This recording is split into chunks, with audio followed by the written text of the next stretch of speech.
I'm here outside the Central Criminal Court in London, the beating heart of our legal system where some of the most serious cases get heard.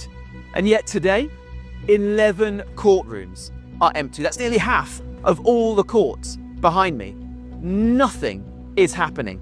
And it's the same across the country. In Carlisle, 67% of courtrooms today empty.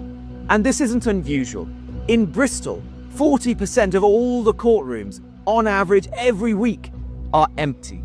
This has become a massive, massive problem. Today there's a backlog of 73,000 court cases. Rape trials are being listed as far off as 2027. And the backlog is rising by 500 cases every month. I'm sure you'll be watching this, head in your hands, asking how on earth did we end up in this situation? Well, the other day, the most senior official at the Ministry of Justice came to Parliament and said that it was mainly because of the pandemic. There's also been industrial action and there are more police officers on our streets, so more serious crimes are coming to court. William Gladstone once said that justice delayed is justice denied. And that's a saying that couldn't be more relevant today. The backlog is having a catastrophic impact on the lives of victims. Then the court date finally came. I thought, this is it. Finally, I get it over with and then I can try to heal from the trauma, thinking that I can finally heal properly instead of dragging it all back time and time again. I spent weeks having panic attacks and not sleeping. I wasn't eating. My whole life was falling apart again.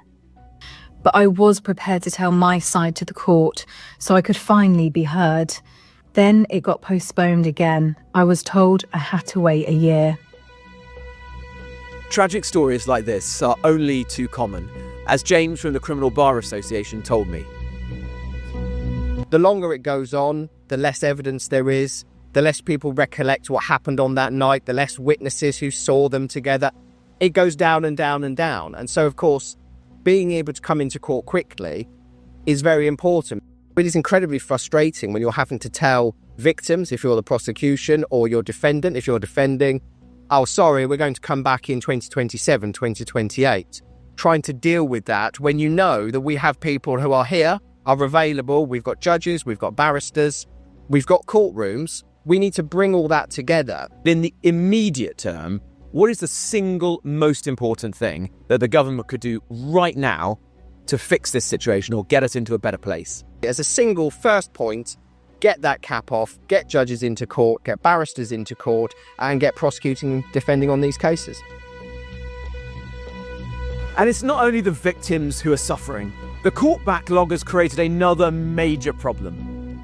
The number of people on remand, those are the people who are in prison but awaiting trial or sentence, has ballooned.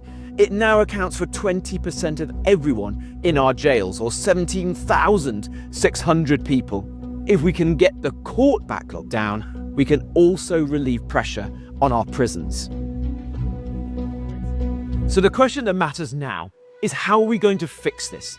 Well, the most senior judge in the country, the Lady Chief Justice, has said that courts like this could be sitting for 4,000 extra days every year. But the government refuse to use them. All the while, they can't even say when the courts will be operating properly again. The right to a fair trial in a reasonable time frame is a fundamental part of our criminal justice system. But right now, the British state is failing to deliver that.